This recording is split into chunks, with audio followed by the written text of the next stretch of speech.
নমস্কাৰ ছাত্ৰ ছাত্ৰীসকল মই কীৰ্তি তোমালোকক ই কক্ষালৈ স্বাগতম জনাইছো আশা কৰিছো তোমালোকে ভালেই আছা আজি মই লৈ আহিছো হিন্দী বিষয়টিৰ অধ্যায় 2 পৰীক্ষাৰ अभ्यासमाला এতিয়া আমি अभ्यासमालाত থাকা ভাষা एवं व्याकरण ज्ञान আমি साम ठीक আছে नीचे लिखी संज्ञाओं में जातिवाचक व्यक्तिवाचक और भाववाचक संज्ञाएं पहचानो আমাক কেইটামান শব্দ দিয়া আছে হেকিটা আমি জাতিবাচক ব্যক্তিবাচক আৰু ভাৱবাচক সংজ্ঞা বাছি লব লাগে বুলি প্ৰশ্নত আমাক সুধিছে ঠিক আছে এতিয়া সোৱা এইকিটা শব্দ হয় আমি বাছি লব লাগে কিন্তু প্ৰথমে আমি কি কৰিম আমি সংজ্ঞা বুজি লম মানে संज्ञा क्या है उसके प्रकार क्या है वो हम समझ लेते हैं ठीक है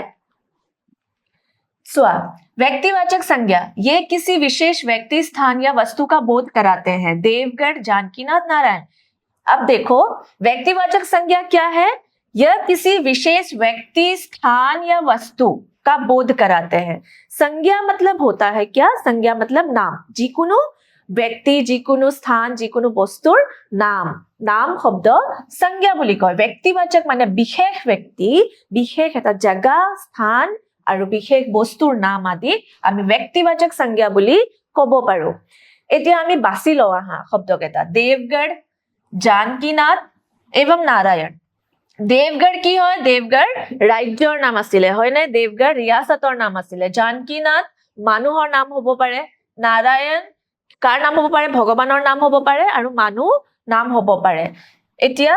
जातिवाचक संज्ञा की হয়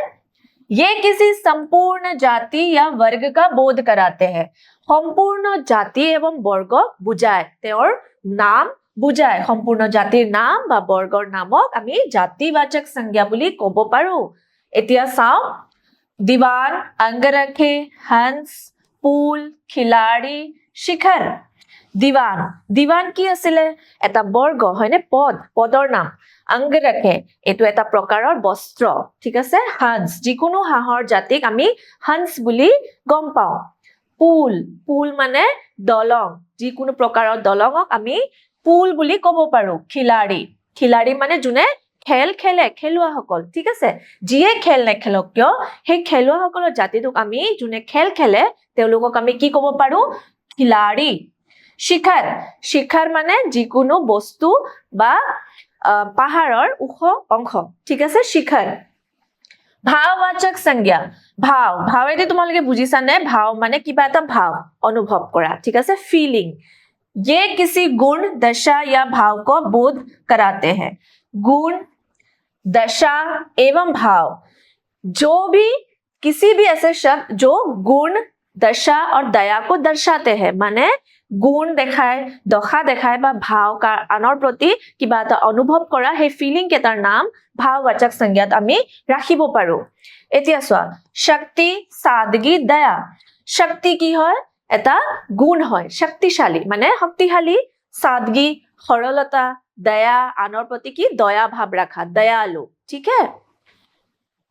अनुभवशील शब्द में अनुभव तथा शील शब्दों का योग है इसका अर्थ है अनुभवी अनुभवशील शब्दत अनुभव আৰু शील যোগ হৈ কি হৈছে अनुभवशील इसका अर्थ है अनुभवी माने अनुभवी हुआ माने जुने ভালকে অনুভৱ কৰিব পাৰে शील प्रत्यय लगाकर 5 शब्द बनाओ এটা शील प्रत्यय লগাই আমি পাঁচটা নতুন শব্দ বনাব লাগে বুলি প্ৰশ্নটোত আমাক দিয়া আছে আমি প্ৰথমে কি বুজি লব লাগিব যে प्रत्यय কি হয় ঠিক আছে তেনে হলে চাও আহা प्रत्यय वे शब्दांश होते हैं जो किसी शब्द के अंत में लगकर उसके अर्थ में परिवर्तन या विशेषता ला देते हैं प्रत्यय এনেকুৱা এটা শব্দৰ অংশ ঠিক আছে যিকোনো শব্দৰ শেষত লাগি পেলাই যোগ হৈ পেলাই কি হয় এটা নতুন শব্দ সৃষ্টি কৰিব পাৰে এটা নতুন শব্দ বনাই সেই শব্দটোৰ অৰ্থ সলনি কৰিব পাৰে शील प्रत्यय अक्सर किसी की प्रकृति या स्वभाव को दर्शाता है এতিয়া আমি शील শব্দটো যে যোগ কৰিম যিকোনো শব্দৰ লগত যদি যোগ হৈ যায় এই शील শব্দটোৱে কি বুজায় এজন ব্যক্তিৰ চৰিত্ৰ বা স্বভাৱ ব্যৱহাৰ प्रकृति माने তেওঁৰ প্ৰকৃতিক বুজায় ঠিক আছে এতিয়া উদাহৰণ হিচাপে চাও আহা प्रत्यय কি এতিয়া চোৱা নৃত্য ঠিক আছে নৃত্য মানে কি নাচ নৃত্য প্লাস कार नृत्य प्लस कार की हो जाए নৃত্যকাৰ নৃত্য প্লাস কাৰ কি হয়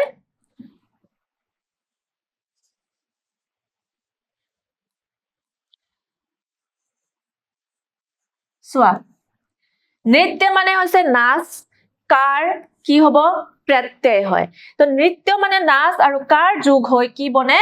নৃত্যকাৰ হয় নৃত্যকাৰ মানে যোনে নাচ কৰে নৃত্যকাৰ নাচা মানুহবোৰক কি কয় নৃত্যকাৰ বুলি কোৱা হয় হয়নে দ্বিতীয় উদাহৰণ লওঁ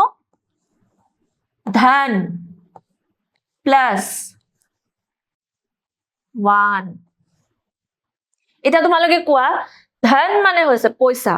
1 প্ৰত্যয় লাগি পেলাই আমি কি বনাব পাৰো যোগ হৈ কি হ'ব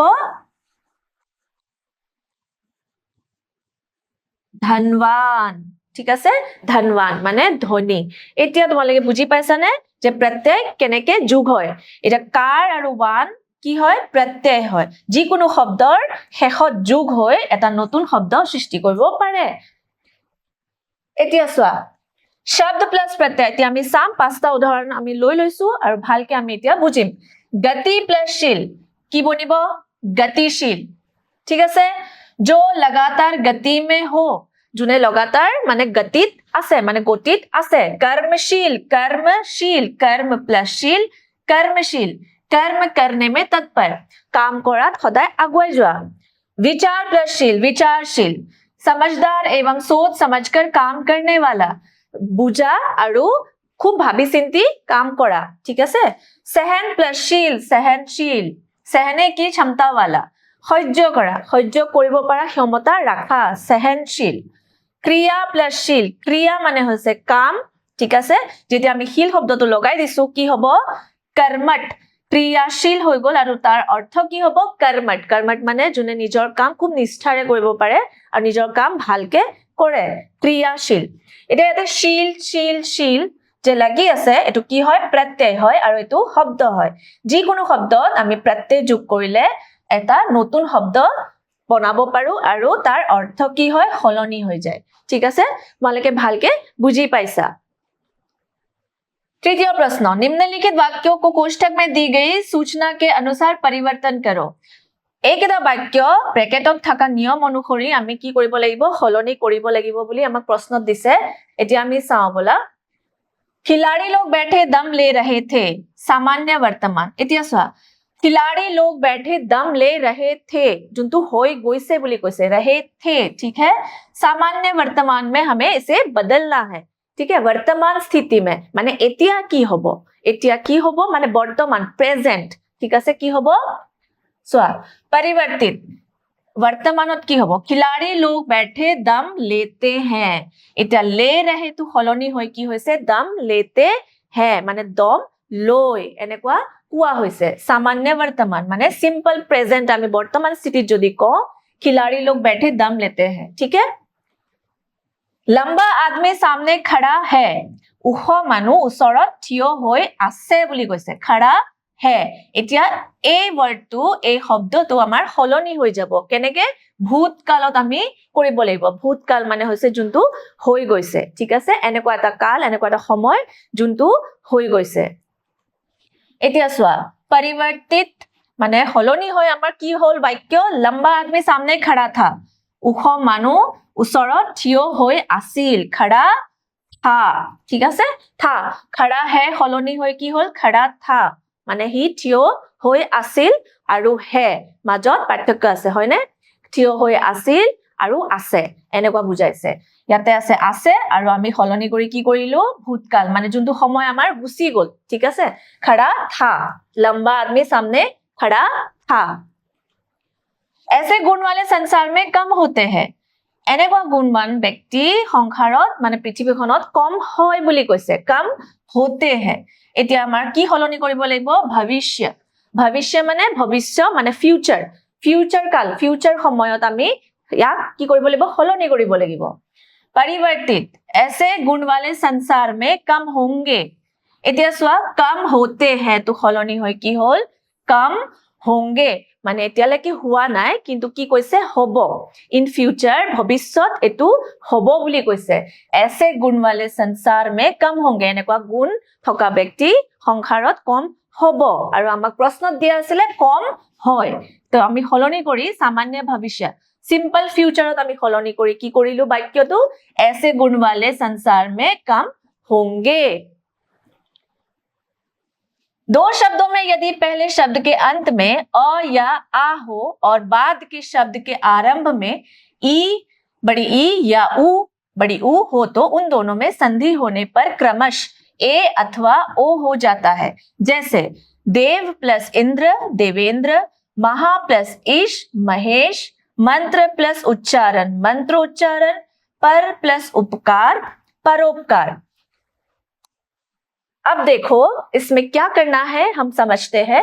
अ प्लस अ दो शब्दों में यदि पहले शब्द के अंत में যিকোনো দুটা শব্দত যে প্ৰথম শব্দটোত কি হ'ব লাগিব প্ৰথম শব্দৰ অন্ত মে মানে প্ৰথম শব্দটোৰ পিছত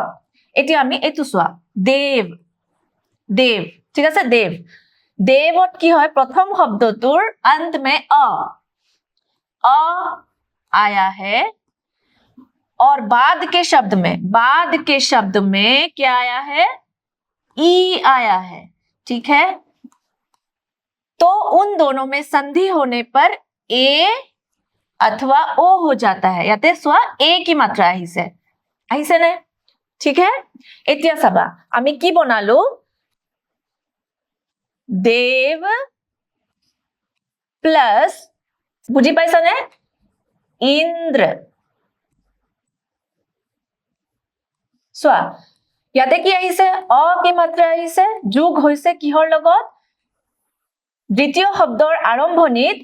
আমি সাম বড়ি কি মাত্ৰা আহিছে আৰু নিয়ম মতে আমাৰ কি হলনি হ'ব মাজৰ মাত্ৰা হলনি হ'ব তেতিয়া আমাৰ কি মাত্ৰা বনিব এ কি মাত্ৰা বনিব ঠিক আছে এ এইটো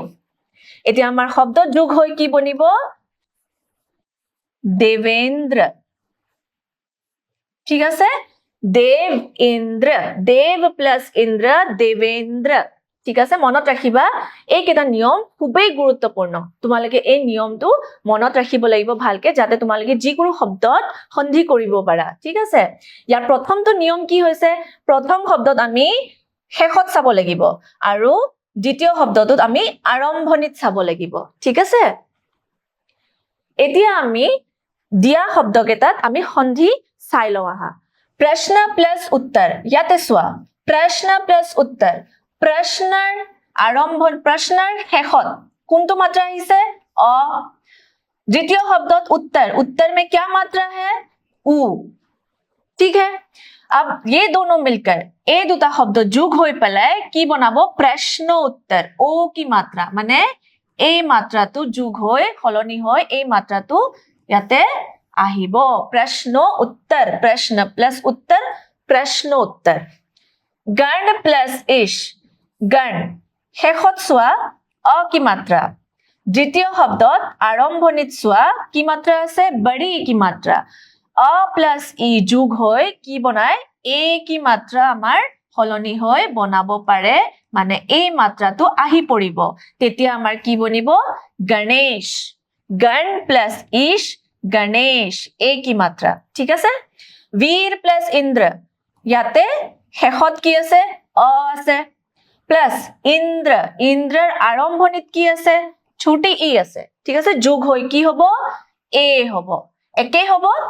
ए की मात्रा माने वीरेंद्र যেনেকে আমি देवेंद्र কৰিছিলো ঠিক তেনে ধৰে वीरेंद्र सूर्य प्लस उदय अ शेषত अ আছে আৰু দ্বিতীয় শব্দৰ আৰম্ভণিত কি আছে উ আছে যোগ হৈ কি হ'ব ও কি মাত্ৰা মানে ও কি মাত্ৰা হ'ব सूर्योदय सूर्योदय सूर्योदय यथा प्लस इच्छा याते सोआ शेषत आ की मात्रा प्लस इच्छा আৰু দ্বিতীয় শব্দৰ আৰম্ভণিত কি আছে ই আছে দুইটাই লগ লাগি কি বনাব পাৰে এ কি মাত্ৰা বনাব যোগ হৈ ইয়াতে কি হলনি হ'ব আ আৰু ই যোগ হৈ এ বনাব यथेच्छा ঠিক আছে यथेच्छा এ কি মাত্ৰা এই মাত্ৰা কেটা তোমালকে গুৰুত্বপূৰ্ণ